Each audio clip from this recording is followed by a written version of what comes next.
मित्रों नमस्कार। मैं हूं आपका दोस्त डॉक्टर अनिल अग्रवाल। जब व्यक्ति की उम्र 60 साल से ज़्यादा हो जाती है तो उसे कुछ चीज़ों का अवश्य ध्यान रखना चाहिए।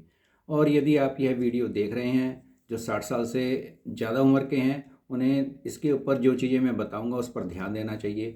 और अगर 60 साल से कम उम्र के लोग इस वीडियो को देख रहे हैं तो अगर उनके घर में 60 साल से अधिक आयु के लोग हैं या उनके आस पड़ोस में लोग हैं तो उन्हें ये वीडियो देखकर ज़रूर बताएं कि उन्हें क्या करना चाहिए। फालतू की सलाहों से अच्छा है कि आप कोई अच्छी सलाह उन्हें देंगे जिससे उनका जीवन संवर सकेगा। इसके अंदर आज मैं बताना चाहता हूं आपको कि एक बीमारी होती है या एक कंडीशन होती है जिसे हम बोलते हैं सार्कोपीनिया। सार्कोपीनिया के अंदर जो बुजुर्ग व्यक्ति होते हैं उनकी जो पैरों के हाथों के मतलब जितने भी मसल्स हैं वो धीरे धीरे वीक होने लगती हैं और उनका मसल मास भी कम होना शुरू हो जाता है। उसका कारण क्या होता है? क्योंकि वो लोग कम चलते फिरते हैं, ज़्यादा देर बैठे रहते हैं, ज़्यादा देर लेटे रहते हैं। तो हमारे शरीर के अंदर भगवान ने इस तरह का दिया है कि जो अंग काम नहीं कर रहा है वो धीरे धीरे कमज़ोर होना शुरू हो जाता है। तो हम कहते हैं बुढ़ापे के अंदर कमज़ोरी बहुत आ गई है। तो ये मत सोचो कि आप बूढ़े हो गए हैं तो कमज़ोर हो गए हो, लेकिन उस कमज़ोरी से बचने के लिए, इस मसल्स को अपने को स्ट्रांग रखने के लिए, अपनी हड्डियों को मजबूत रखने के लिए आपको कुछ एक बातों पर ध्यान देना पड़ेगा जो मैं आज आपको बताना चाहता हूँ। और इसके ऊपर अवश्य ध्यान दें, अवश्य ध्यान दें। इससे ज़्यादा मैं आपको कोई प्रार्थना नहीं कर सकता हूँ। तो क्या करना है बुजुर्ग लोगों को? अब मैं बहुत ज़्यादा बातें ना बताकर सीधी ये बताता हूँ कि इसके अंदर करना क्या है। तो चाहे वो बुजुर्ग 60 साल का है, चाहे 70 साल का है, चाहे 90 साल का है, सबको हर रोज़ प्रतिदिन 1 घंटा रेगुलर एक्सरसाइज करनी है अपनी क्षमता के अनुसार। घड़ी में देख कर करें कि 1 घंटा मैंने एक्सरसाइज की है। धीरे धीरे करें, आराम से करें, कोई जल्दी नहीं है। लेकिन एक्सरसाइज ज़रूर करनी है। उस एक्सरसाइज से क्या होगा कि आपके सारे जोड़ों के मूवमेंट होती रहेंगी, उनके अंदर जो लुब्रिकेशन कम होता है वो भी धीरे धीरे बनना शुरू हो जाएगा, पूरा रहेगा और आपकी मांसपेशियां ज़्यादा स्वस्थ रहेंगी। अब और दूसरी बात ये है कि लोग कहते हैं अरे अब तो बुढ़ापा आ गया, क्या खाना है? हाँ, क्या खाना है का मतलब ये है कि आपको बैलेंस्ड डाइट लेनी है जिसके अंदर आपको प्रोटीन भी हो, कार्बोहाइड्रेट भी हो, फैट भी हो, मिनरल्स भी हो, विटामिन्स भी हों।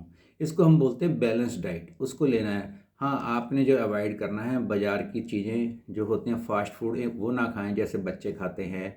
और घर के अंदर भी ज़्यादा फ्राइड चीज़ों का सेवन ना करें। खा सकते हो, ऐसा नहीं कि आप बुजुर्ग हो तो खाना ही नहीं है, खाएं लेकिन बहुत कम मात्रा में खाएं। लेकिन बैलेंस डाइट 3 समय जरूर लें। और अपने खाने के अंदर, डाइट के अंदर प्रोटीन का अवश्य ध्यान रखें क्योंकि हमारी जो मसल्स होती हैं या जितने अंदर ऑर्गन्स हैं उनको प्रोटीन बहुत चाहिए होता है जिससे कि वो जो हमारे अंदर जो डैमेज हो रहे हैं उनको रिपेयर करने के लिए प्रोटीन का बहुत बड़ा योगदान होता है। इसलिए प्रोटीन युक्त चीज़ें खाएं। प्रोटीन किन चीज़ों में होता है वो किसी अन्य वीडियो में बताऊंगा, पहले भी मैं कई वीडियो में बता चुका हूँ, अब यहाँ बताना ठीक नहीं है। और फिर एक और बात है कि अपने शरीर को अधिकतर बुढ़ापे में क्या होता है कि आदमी पानी पीना ही भूल जाता है और वो कहता है थोड़ा पानी पिया, काम कम करता है तो 2 गिलास पानी पिया, वो कहता है मेरा काम हो गया। नहीं, कम से कम 1.5 लीटर पानी अवश्य पीना है। चाहे 1.5 लीटर की एक बॉटल बना लें और उसके अंदर से उस पानी को पूरे दिन में शाम तक देखना है कि ख़त्म हो गया या नहीं हो गया। तो घर के बाकी लोग भी इस चीज़ पे ध्यान रखें कि हमारे जो बुजुर्ग हैं उन्होंने 1.5 लीटर पानी पिया था या नहीं पिया था, जिससे कि उनका शरीर हाइड्रेटेड रहे। कई बार बहुत सारी बीमारियां इसलिए लोगों को लग जाती हैं क्योंकि डिहाइड्रेशन की वजह से शरीर के अंदर ब्लड सर्कुलेशन कम हो जाता है, आंतों की क्रियाशीलता कम हो जाती है। तो ये सब चीज़ें जब बॉडी हाइड्रेटेड रहेगी तभी ठीक होगा, हमारी त्वचा भी अच्छी रहेगी और उसमें झुर्रियाँ भी कम पड़ेंगी।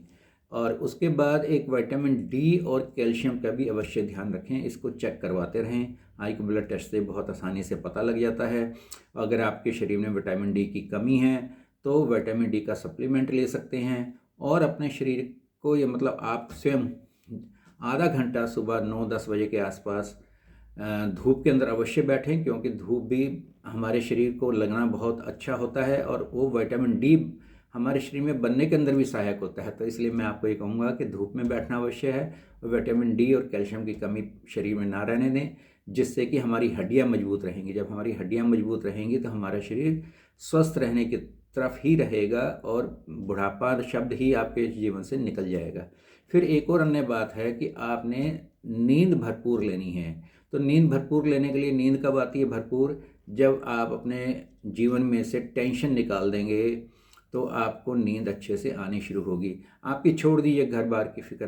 लोग कहते हैं ना जी मैं तो रिटायर हो गया हूँ, 60 साल का हो गया हूँ, सरकार ने रिटायर कर दिया। रिटायर करना है, शरीर को भी नहीं करना है, मस्तिष्क को भी नहीं करना, सिर्फ टेंशन को अपने जीवन में से रिटायर करना है। जब आप अपने शरीर में से टेंशन को रिटायर कर देंगे, अपने मस्तिष्क में से टेंशन को निकाल देंगे, तो आपका जो सीनियर सिटीजनशिप की जो टाइम पीरियड है वो बहुत अच्छे से गुजरेगा। बिल्कुल जवान व्यक्ति की तरह से आप काम करेंगे, बिल्कुल हंसमुख रहेंगे, क्योंकि काम ना अपने शरीर का छोड़ना है, ना अपने मस्तिष्क से छोड़ना है। मस्तिष्क से भी पूरा काम लेना है। उसके लिए बहुत सारी मस्तिष्क के गेम आते हैं, वो खेल सकते हैं, बच्चों के साथ खेल सकते हैं, और रेगुलर जो मैंने बताया एक्सरसाइज अवश्य करनी है। हाँ, अधिकतर लोग क्या करते हैं कि मैं अब रिटायर हो गया, अब मैं कोई काम नहीं करूँगा, घर पे बैठा रहूँगा। तो वो सेडेंट्री बिहेवियर से भी बचें, क्योंकि सेडेंट्री बिहेवियर भी सीनियर सिटीजन्स के लिए दुश्मन की तरह है। आपने प्रतिदिन जितना एक यंग आदमी काम करता है, उससे आपने सोचना है मैंने दुगना काम करना। हाँ, उसके तरह का काम नहीं करना। वो जो बाहरी काम करता है, बहुत स्ट्रॉन्ग हार्श काम भी करता है, वो आपने नहीं करने हैं। लेकिन अपनी क्षमता के अनुसार पूरे दिन जैसे वॉकिंग ज़्यादा करें और बैठ के योगा ज़्यादा करें, ये सब काम करना है। अगर आपने अपने एक्सरसाइज के अंदर या खाने के अंदर कुछ चीज़ों का बर्ताव का चेंज करना है एकदम ड्रास्टिक, तो वो अपने आप स्वयं ना करें, अपने डॉक्टर से कंसल्ट करके तभी करें, तभी आपको इसका लाभ होगा, नहीं तो कई बार नुकसान भी हो सकता है। तो आज सार्कोपीनिया के अंदर वीडियो के अंदर मैं बस इतनी ही बात बताना चाहता हूँ, और इस वीडियो को सब लोगों को बताएं जो 60 वर्ष से अधिक आयु के हैं, क्योंकि ये उनके लिए बहुत अच्छा है। नहीं तो सार्कोपीनिया वाली जो प्रॉब्लम है वो व्यक्ति को अवश्य घेरेगी, और जब शरीर जो है बिल्कुल ही बिस्तर में लग जाएगा, हड्डियाँ काम नहीं कर रही हैं, जोड़ काम नहीं करते हैं। ये हमारे तो जोड़ दर्द कर रहे हैं, हमसे उठा नहीं जाता है, चला नहीं जाता है, बुढ़ापे में तो कमजोरी हो जाती है। इन सब बातों को कृपया करके छोड़ दें, अपने को एक्टिव रखें। आप अपने को यंग की तरह से ही एक्टिव करें। हाँ, सिर्फ अपने ऊपर से जिम्मेवारियों का कंबल हटा दें, वो बहुत अवश्य है। और इसी के साथ मैं आज अपनी वाणी को विराम देता हूँ। सब लोगों का धन्यवाद, और यहीं पर मैं विराम करता हूँ। Thank you.